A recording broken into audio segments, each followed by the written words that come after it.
Bienvenue sur notre chaîne. N'oubliez pas de vous abonner pour ne pas manquer les nouvelles vidéos. Bon visionnage. Je me suis réveillé au même son que j'entendais chaque matin, mon réveil qui hurlait exactement à 5h30. Par habitude, j'ai tendu la main, m'attendant à sentir Emory à côté de moi, mais ma main n'a trouvé que les draps froids et vides. Elle avait dû se lever tôt encore une fois. J'ai soupiré et je me suis extirpé du lit, traînant les pieds jusqu'à la cuisine. La cafetière était déjà en marche, préparant une cafetière fraîche. Sur le comptoir, il y avait un post-it jaune, réunion tôt. À ce soir. J'ai froncé les sourcils en me versant une tasse, remarquant à quelle fréquence ces matinées précoces se produisaient ces derniers temps. Le café avait un goût plus amer que d'habitude. Jetant un coup d'œil vers l'évier, j'ai repéré la tasse préférée d'Emory, avec une trace de rouge à lèvres sur le bord, ce qui a attiré mon attention. Elle ne mettait jamais de rouge à lèvres pour aller au travail, avant. Juste à ce moment-là, la porte d'entrée s'est ouverte et Emory est entrée précipitamment, ses talons claquant bruyamment sur le plancher en bois. « Oh, tu es réveillé » a-t-elle dit, légèrement essoufflée. J'ai oublié mes notes de présentation. Je me suis adossé au comptoir, la détaillant du regard. Elle portait un nouveau chemisier, moulant et décolleté, plus habillé que ce que j'avais l'habitude de la voir porter pour le travail. Ses cheveux étaient coiffés différemment aussi, et le rouge à lèvres rouge, assurément nouveau. Grosse réunion aujourd'hui, ai-je demandé d'un ton détaché, bien que je ne puisse m'empêcher de sentir que quelque chose clochait. Ouais, très importante, a-t-elle marmonné en fouillant dans une pile de papier sur la table de la salle à manger. Ça pourrait même mener à une promotion si tout se passe bien. Elle a attrapé ce dont elle avait besoin, l'a fourré dans sa mallette et était déjà à mi-chemin de la porte. Ne m'attends pas ce soir, a-t-elle lancé par-dessus son épaule. L'équipe sort prendre un verre après. Que ce soit pour célébrer ou se remettre d'une mauvaise journée. Je n'ai même pas eu le temps de répondre avant qu'elle ne soit partie. Je l'ai regardé s'éloigner en voiture depuis la fenêtre, un étrange sentiment me rongeant. Quelque chose était différent, mais je n'arrivais pas à mettre le doigt dessus. Plus tard dans la journée, j'étais au travail, debout sur un échafaudage, surveillant les gars qui installaient les poutres de soutien. Mon téléphone a vibré dans ma poche, c'était Hunter. « Eh, mec, t'as une minute ?» Sa voix semblait tendue, comme s'il s'apprêtait à annoncer une mauvaise nouvelle. « Ouais, quoi de neuf ?» ai-je demandé, m'éloignant du bruit. Je ne veux pas semer la zizanie, mais j'ai vu Emory hier soir. Ma prise s'est resserrée sur le téléphone. Où ça? Chez à Pierre, ce resto français chic en ville. J'ai serré la mâchoire.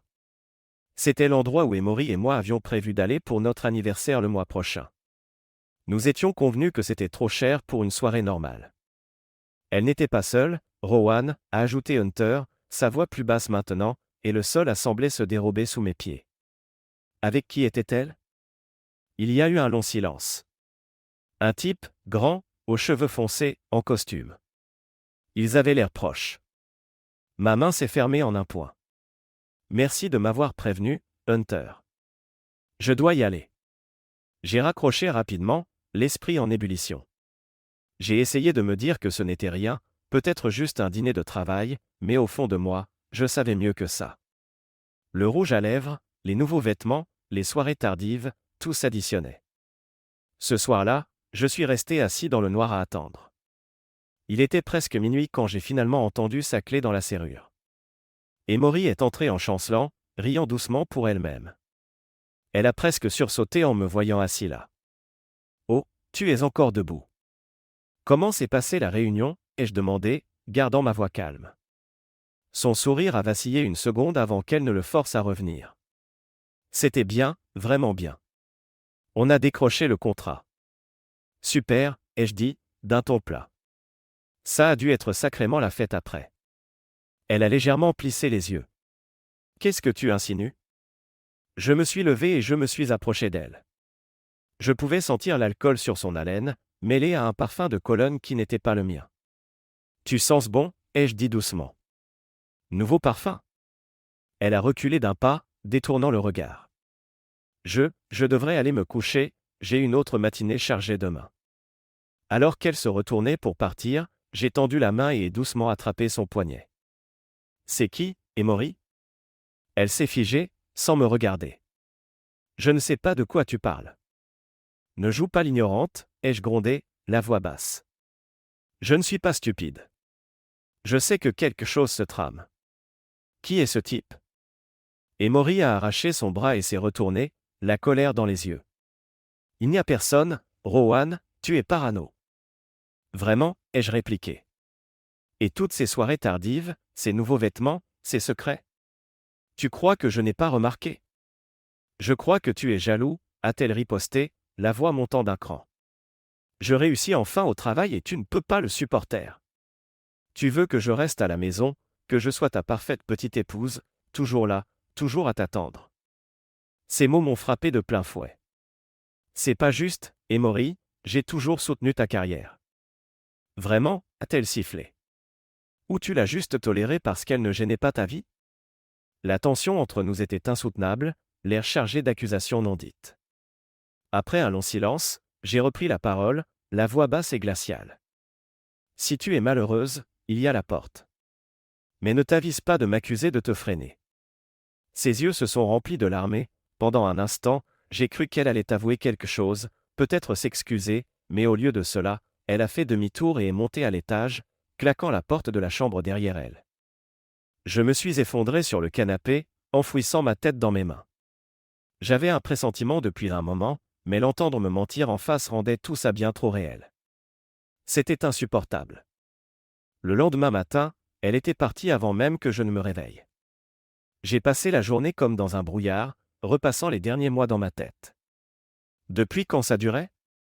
Comment avais-je pu ne rien voir? Ce soir-là, j'ai décidé de la suivre.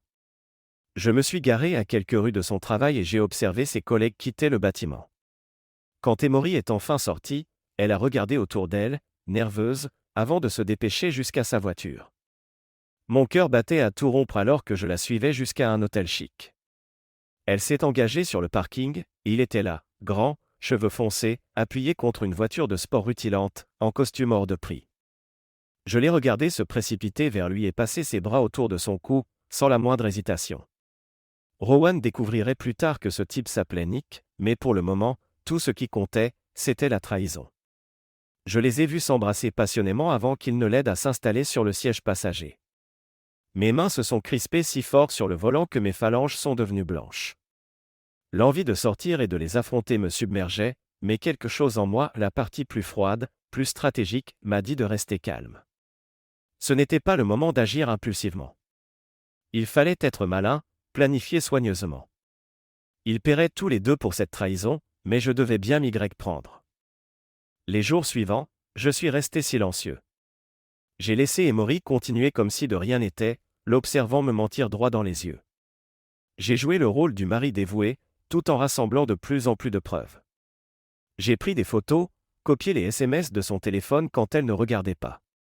Chaque petit élément s'ajoutait, construisant un dossier que je pourrais déchaîner au moment opportun. Le point de rupture est arrivé un vendredi matin. J'étais dans la cuisine, en train de me servir un café, quand Emory est arrivé en trombe, un sac de voyage sur l'épaule. « Je pars pour le week-end », a-t-elle dit d'un ton détaché, évitant mon regard. Certaines collègues et moi partons en excursion. Je me suis contenté d'hocher la tête en buvant une gorgée de café. Ça a l'air sympa, ai-je dit, gardant ma voix calme. Elle a hésité un instant avant d'ajouter, Nick m'emmène en voiture pour les rejoindre. Il est dehors maintenant. Tu veux lui dire bonjour? La tasse de café dans ma main s'est fissurée, déversant du café brûlant sur ma main. Lentement, je l'ai posé sur le comptoir, puis je me suis tourné vers elle.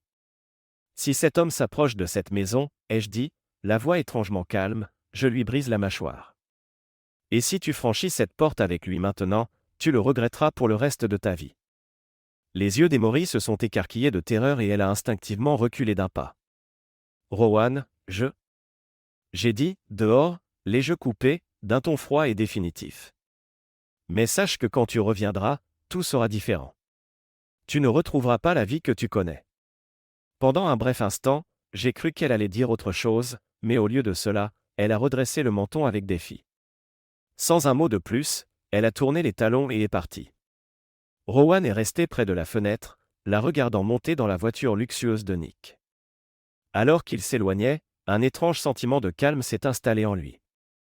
Il a sorti son téléphone et a composé le numéro de Hunter. C'est le moment, a dit Rowan calmement. Mettons notre plan à exécution. Dès que la voiture d'Emory a disparu au bout de la rue, Rowan est passé à l'action. Il a composé un second numéro, celui qu'il gardait en réserve précisément pour ce moment. Cabinet juridique, a répondu une voix nette à l'autre bout du fil. Ici Rowan Reeves, a-t-il dit, la voix ferme. J'ai besoin de parler à monsieur et immédiatement. Ça concerne une procédure de divorce. Il y a eu une brève pause. Monsieur peut vous recevoir dans 1 heure, cela vous convient. Rowan a jeté un coup d'œil à l'horloge. J'y serai. 1 heure plus tard, Rowan se trouvait en face de Riley, un avocat spécialisé dans le divorce, réputé pour réduire ses adversaires en miettes. L'homme s'est adossé à son siège, les yeux perçants, jaugeant Rowan. Alors, monsieur Reeves, a commencé, qu'est-ce qui vous amène aujourd'hui? Ma femme me trompe, a déclaré Rowan, la voix dure. Et je veux qu'elle paie. Et a hoché la tête légèrement. Vous avez des preuves? Rowan a fait glisser son téléphone sur le bureau. Tout est là, photos, SMS, factures d'hôtel. Je collecte des preuves depuis des semaines. Et a parcouru le téléphone, les sourcils légèrement levés. C'est complet, a-t-il remarqué. Vous avez déjà fait une bonne partie du travail préliminaire. Je veux tout, a dit Rowan, la voix basse et ferme. La maison, les économies, tout. Je me fiche du prix à payer. Et s'est penché en avant, l'expression sérieuse. Ça ne va pas être facile. La loi en Pennsylvanie partage les biens équitablement, mais avec vos preuves, on pourra peut-être obtenir plus que votre part légitime. Êtes-vous prêt à vous battre? Rowan n'a pas hésité. Je suis prêt à tout. Ils ont passé les heures suivantes à élaborer un plan simple mais agressif, couper l'accès d'Emory au compte, la geler financièrement et rassembler plus de saleté sur son aventure. Et ce type, celui qu'elle fréquente, a demandé en feuilletant ses notes. Nick, c'est ça? Qu'est-ce qu'on sait sur lui? Pas grand-chose, a répondu Rowan. C'est un avocat haut placé, d'après ce que j'ai entendu. Il est marié. Les yeux de Hay ont brillé d'intérêt. Marié, vous dites? Ça pourrait être utile. Si on implique sa femme, ça pourrait le mettre sous pression. Trouvez-la, a dit Rowan, la voix glaciale. Elle mérite de savoir ce que son mari fabrique derrière son dos. En quittant le cabinet de l'avocat, Rowan a ressenti une sombre satisfaction. Les rouages étaient en mouvement, il n'y avait plus de retour en arrière. Ce soir-là, de retour à la maison, Rowan a méthodiquement emballé toutes les affaires d'Emory, ses vêtements, ses bijoux, ses objets personnels. Tout a été mis en carton et rangé, comme si elle n'avait jamais vécu là. Au coucher du soleil, la maison semblait vide, presque sinistre. Alors qu'il fermait le dernier carton, son téléphone a sonné, c'était Hunter. Et, mec, ça va. La voix de Hunter semblait inquiète. Rowan a soupiré. Ça va. Je viens de finir de tout emballer. Bordel, a sifflé Hunter doucement. Tu vas vraiment jusqu'au bout, hein? Elle a fait son choix, a dit Rowan, d'une voix plate. Maintenant, elle va devoir en assumer les conséquences. Il y a eu un bref silence avant que Hunter ne parle à nouveau. Quelques gars et moi allons boire une bière ce soir, tu devrais venir. Rowan a hésité. L'idée d'affronter des gens, d'avoir à expliquer tout ce qui s'était passé, semblait pénible. Mais il a réalisé qu'il n'avait rien à cacher. Ce n'était pas lui qui avait rompu leurs vœux. Ouais, d'accord, a finalement dit Rowan. J'y serai dans 20 minutes. Quand il est arrivé au bar, c'était bondé, comme tous les vendredis soirs.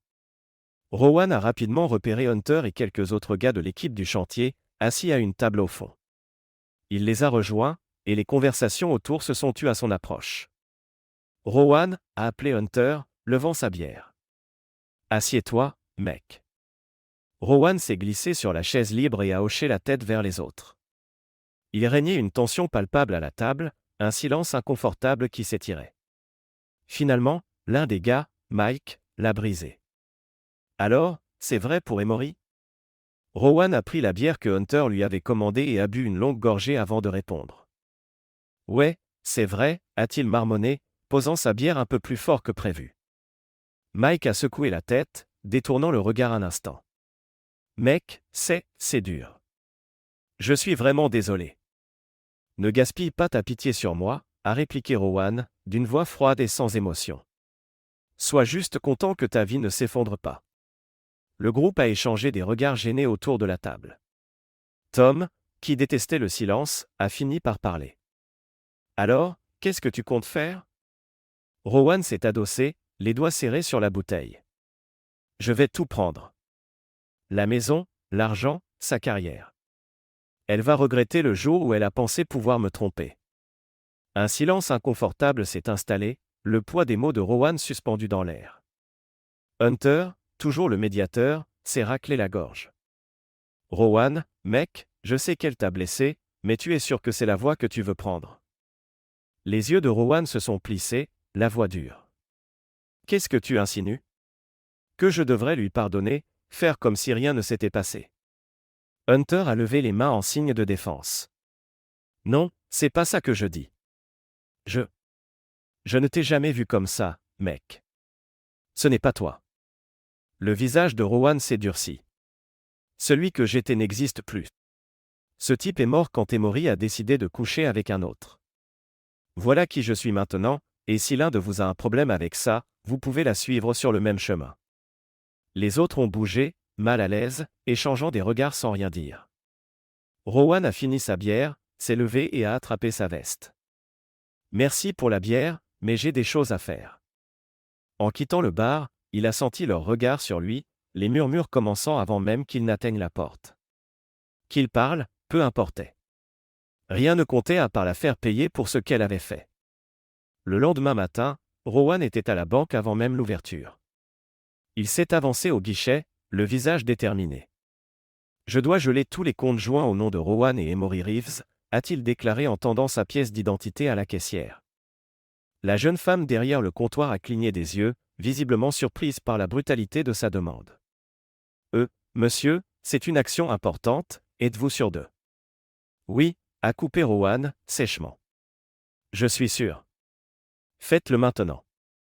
Elle a hésité, puis a balbutié, je vais devoir appeler le directeur d'agence, veuillez patienter un instant. Allez le chercher, a dit Rowan, la patience déjà à bout. Quelques minutes plus tard, un homme d'âge moyen en costume s'est approché de lui. Monsieur Reeves, je suis Monsieur Johnson, le directeur. Y a-t-il un problème ? Le regard de Rowan était aussi dur que l'acier. Il y a beaucoup de problèmes.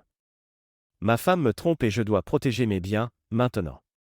Allez-vous m'aider ou dois-je retirer mon argent et aller ailleurs ? Le visage de Johnson a changé, et il a rapidement hoché la tête. Venez dans mon bureau, on va régler ça. 1 heure plus tard, Rowan est sorti de la banque, sentant pour la première fois depuis des jours une petite satisfaction. Emory ne verrait pas venir ce coup-là. Elle se réveillerait pour découvrir que sa sécurité financière avait disparu, et ce n'était que le début. Plus tard dans l'après-midi, Rowan s'est retrouvé garé devant une modeste maison de banlieue. D'après l'enquêteur engagé par elle, c'était là que vivait Anna Brené, la femme de Nick. La main de Rowan est restée un moment sur le volant, alors qu'il prenait une profonde inspiration. Il ne se réjouissait pas de ce qu'il allait faire, mais c'était nécessaire. Emory et Nick avaient bouleversé sa vie, il était temps de leur rendre l'appareil. Il est sorti de la voiture, s'est avancé jusqu'à la porte et a sonné. Une petite femme aux yeux doux a ouvert. Oui, a-t-elle demandé, le regardant avec curiosité polie. Madame Brené, a dit Rowan, la voix ferme bien que son cœur batte à tout rompre. Je suis Rowan Reeves. J'ai besoin de vous parler de votre mari. Son front s'est plissé d'inquiétude. Il est arrivé quelque chose à Nick ? Un accident ? Non, a répondu Rowan. Nick va bien, mais vous devez entendre ceci. Il a fait une pause, sentant la gravité de la situation peser sur lui. Votre mari a une liaison avec ma femme. Le visage d'Anna est devenu livide, comme si elle avait reçu un coup. Quoi ? A-t-elle murmuré, l'incrédulité dans la voix. Ce n'est pas possible. J'aimerais que ce ne soit pas le cas, a dit Rowan doucement. Il lui a tendu une enveloppe brune. Tout est là, photos, SMS, facture d'hôtel. Je suis désolé. Les mains d'Anna tremblaient alors qu'elle ouvrait l'enveloppe, ses yeux s'agrandissant à mesure qu'elle découvrait les preuves. Oh mon Dieu! A-t-elle soufflé. Comment, depuis quand? Des mois, a répondu Rowan, sombre. Je l'ai découvert récemment, mais j'ai rassemblé des preuves depuis. Les larmes ont afflué dans ses yeux, et elle l'a regardé, la voix à peine audible. Pourquoi me dites-vous ça? Rowan a soutenu son regard, sa colère contenue affleurant sous la surface. Parce que vous méritez de connaître la vérité.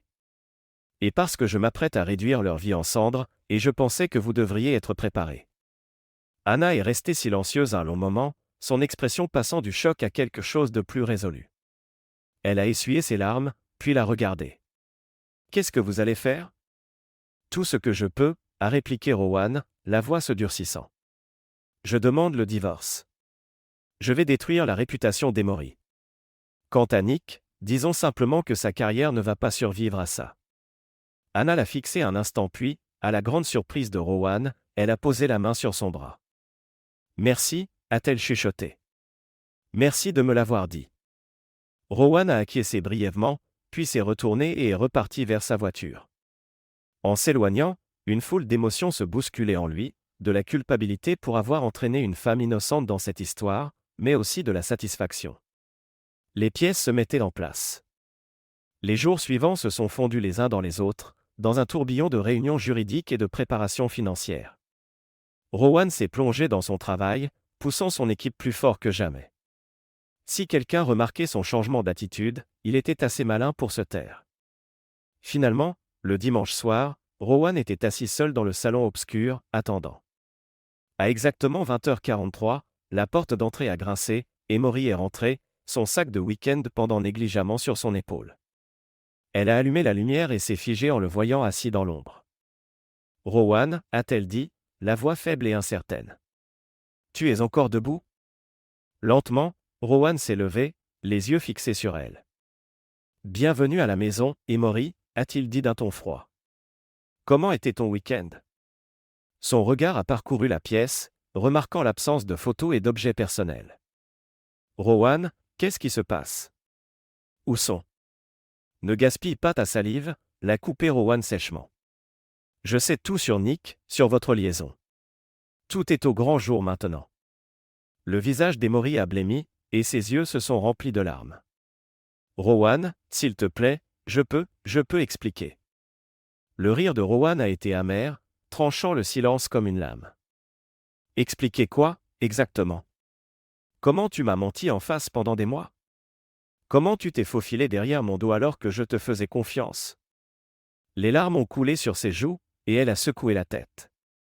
Je suis désolé, a-t-elle chuchoté.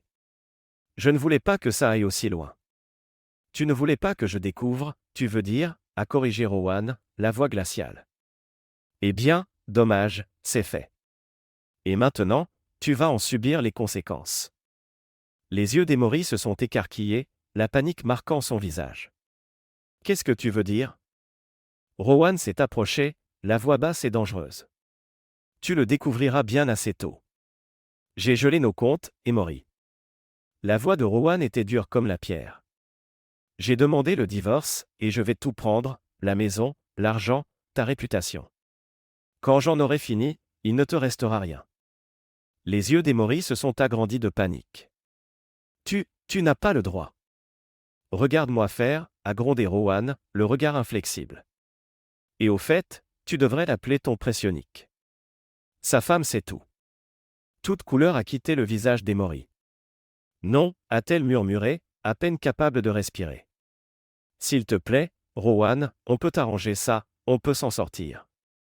Il n'y a plus rien à arranger, a répliqué Rowan froidement, se déplaçant vers la porte.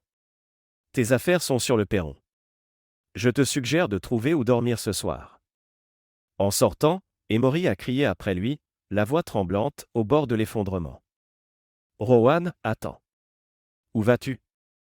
Il s'est retourné une dernière fois, son expression froide et implacable. Je rentre à la maison, Emory. Toi, tu descends en enfer. Sans attendre de réponse, Rowan s'est éloigné, laissant Emory sangloter sur le seuil de la vie qu'elle avait si aisément jetée aux orties. Le lendemain matin, Rowan était debout de bonne heure, l'esprit déjà focalisé sur la suite. Il avait à peine dormi, ses pensées consumées par les supplications d'Emory la veille. Elle avait supplié, elle avait pleuré, mais chaque fois qu'il ressentait une lueur de pitié, il se forçait à se rappeler ce qu'elle avait fait, sa trahison. Son téléphone a vibré, un SMS de Hunter, « Ça va, mec ? J'ai entendu dire qu'Emory était rentré hier soir. » Rowan a rapidement répondu, « Je vais bien. C'est fini. Rendez-vous avec l'avocat encore aujourd'hui. » Alors qu'il s'apprêtait à partir, un autre message est apparu, cette fois d'un numéro inconnu. « C'est Anna Brené, on peut se voir ? Il y a quelque chose que tu devrais savoir. » La curiosité de Rowan s'est éveillée. Il a répondu rapidement, proposant de rencontrer Anna dans un petit café près de son bureau. 1 heure plus tard, ils étaient assis l'un en face de l'autre, chacun une tasse de café fumante entre les mains. Anna avait l'air épuisée, les yeux rouges et gonflés par les larmes. « Merci d'être venu, a-t-elle dit, la voix tendue.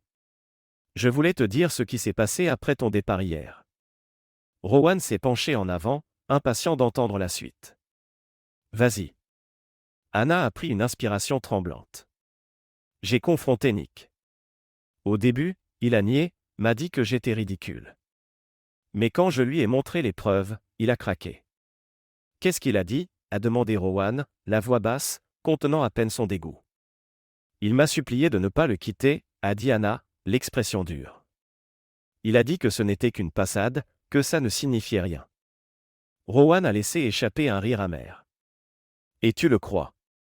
Les yeux d'Anna ont lancé des éclairs de colère. « Bien sûr que non. Je lui ai dit que je voulais divorcer. Et puis, j'ai passé un autre coup de fil. » Rowan a haussé un sourcil. « À qui ? » ? « À mon père, » a répondu Anna, un léger sourire cruel aux lèvres. « C'est un associé principal dans le cabinet de Nick. Ce matin, on a demandé à Nick de démissionner. » Un lent sourire satisfait s'est dessiné sur le visage de Rowan. « Tu as ruiné sa carrière. » Anna a soutenu son regard, sans ciller. « Il a ruiné notre mariage.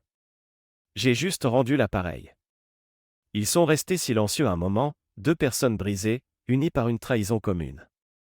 Finalement, Rowan a parlé, la voix plus douce. « Merci de me l'avoir dit, ça m'aide. » Anna a hoché la tête. « Je me suis dit que tu devais savoir. Et toi, comment gères-tu les choses avec Emory ? » La mâchoire de Rowan s'est contractée. « Je la prends pour tout. La maison, les économies, tout. »« Bien, » a répliqué Anna fermement. « Fais-la payer. » En se séparant, ce jour-là, Rowan a ressenti un regain de détermination. Il n'était pas seul dans ce combat. D'autres tombaient aussi durement qu'Emory et Nick. Ce n'était qu'une question de temps. Plus tard dans la journée, Rowan était de nouveau face à Riley, l'avocat, écoutant l'exposé de la stratégie. « Nous avons un dossier solide pour un partage inégal, » a dit en feuilletant la paperasse. « Les preuves d'infidélité, le fait que tu sois le principal soutien financier, tout joue en ta faveur. » Rowan l'a interrompu. « Je ne veux pas d'un partage inégal, » a-t-il déclaré, la voix froide. « Je veux tout. » Et s'est adossé, l'étudiant du regard. « Je comprends que tu sois en colère, mais il faut être réaliste. » Les tribunaux ? Je me fiche des tribunaux, a coupé Rowan.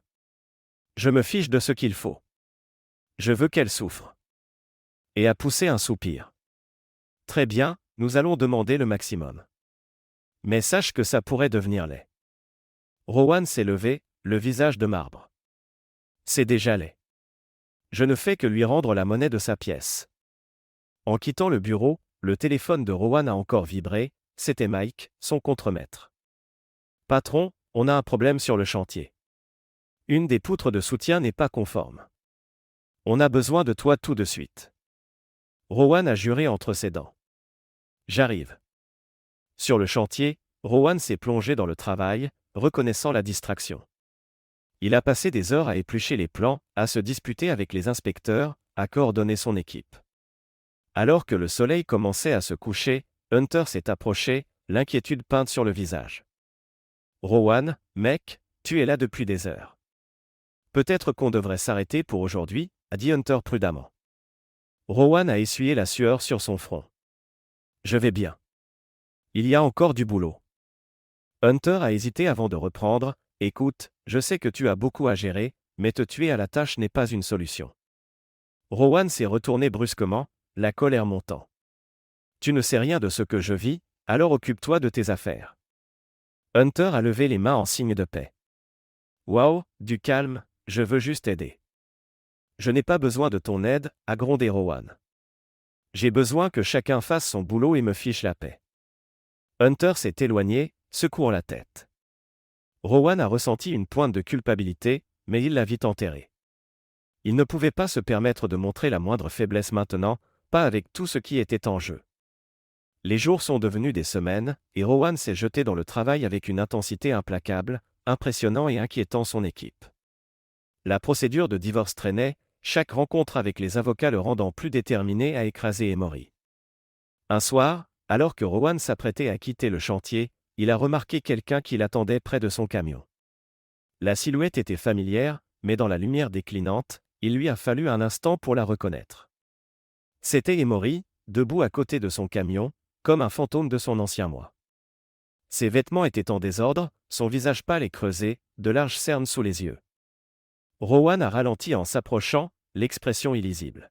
« Rowan, a-t-elle commencé, la voix à peine stable, s'il te plaît, on peut parler. » Son regard s'est immédiatement durci. Il n'y a plus rien à dire, Emory. Elle a tendu la main, attrapant son bras comme si elle pouvait le ramener du bord du précipice. Juste, s'il te plaît, écoute-moi. Je sais que j'ai tout gâché, je sais que je t'ai blessé plus que tout ce que je pourrais rattraper. Mais cette vengeance que tu poursuis, elle est en train de nous détruire tous les deux. Rowan a dégagé son bras, les yeux brillants de colère froide. C'est toi qui nous as détruits quand tu t'es glissé dans le lit d'un autre. Tout ce qui se passe maintenant, c'est ta faute. Le souffle d'Emory s'est coupé, des larmes coulant à nouveau sur ses joues. Je suis désolé, a-t-elle murmuré, la voix brisée. Mon Dieu, je suis tellement désolé. Je ferai n'importe quoi pour arranger ça. Dis-moi quoi faire. Un instant, un bref instant, Rowan a senti une fissure dans son armure. Le son de ses sanglots, ses mots brisés ont failli le faire vaciller.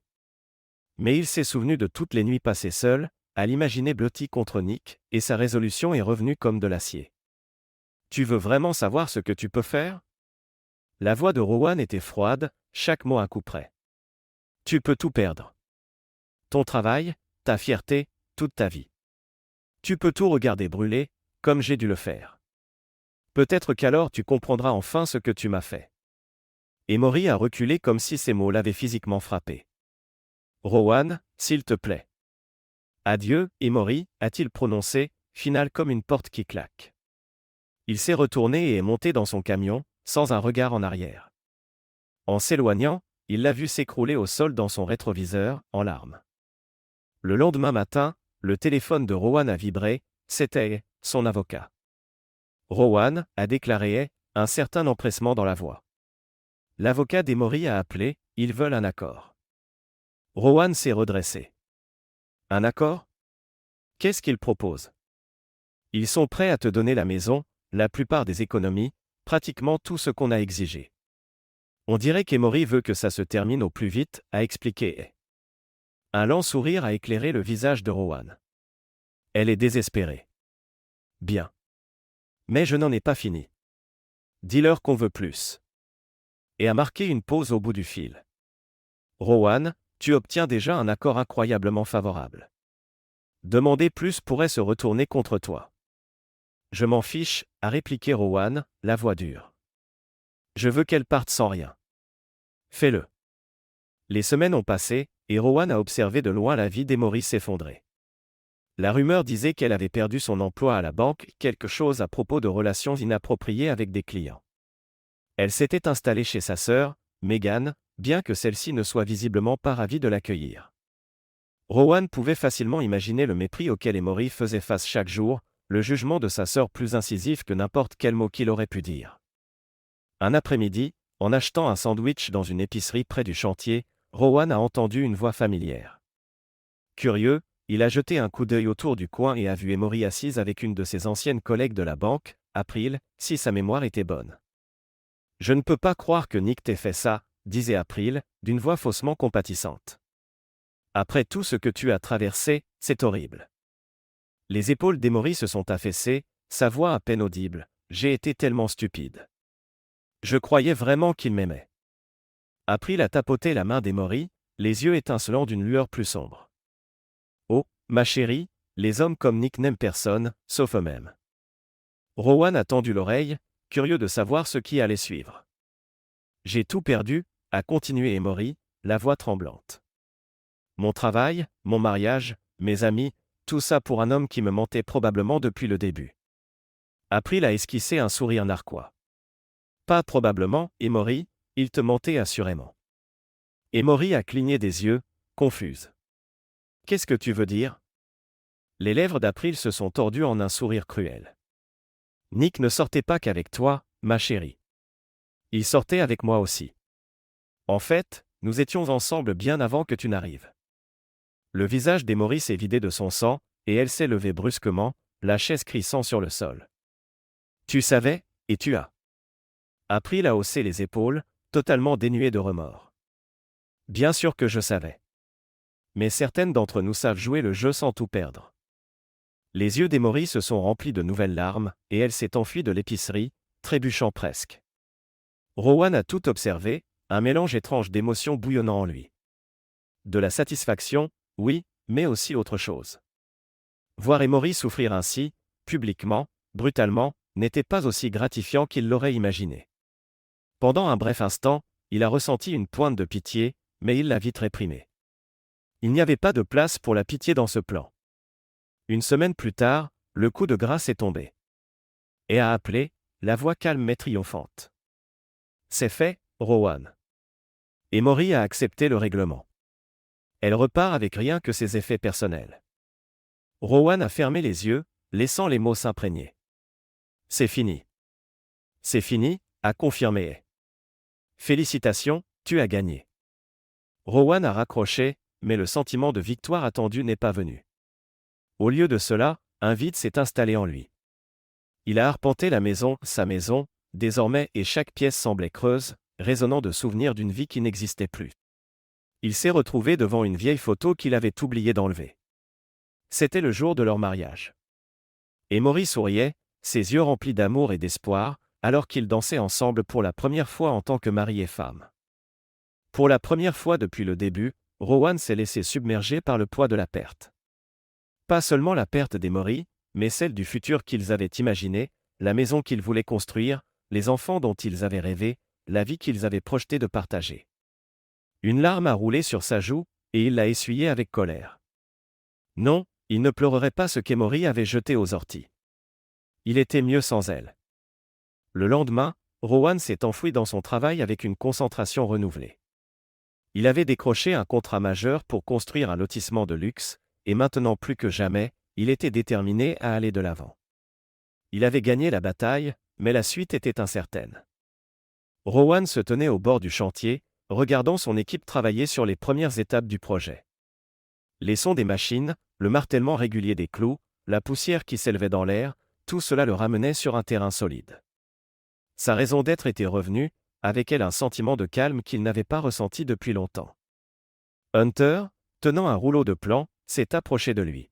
« Une minute, patron ?» « Ouais » a répondu Rowan, se tournant vers lui, reconnaissant de la pause dans ses pensées. « Qu'est-ce qui se passe ?» Hunter a commencé à expliquer un problème avec la fondation et, pour la première fois depuis des mois, Rowan s'est vraiment investi. Les détails comptaient à nouveau, le travail avait de nouveau un sens, sa vie avait été bouleversée, mais ici il avait du contrôle, du concret.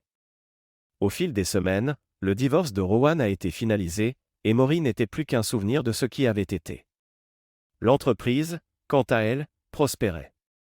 Il s'est plongé dans chaque projet avec une concentration renouvelée, et cela se voyait. Ses affaires étaient en pleine expansion, et avec elles, son sentiment de contrôle sur sa propre vie. Merci de regarder et n'oubliez pas de vous abonner pour ne pas manquer les nouvelles histoires.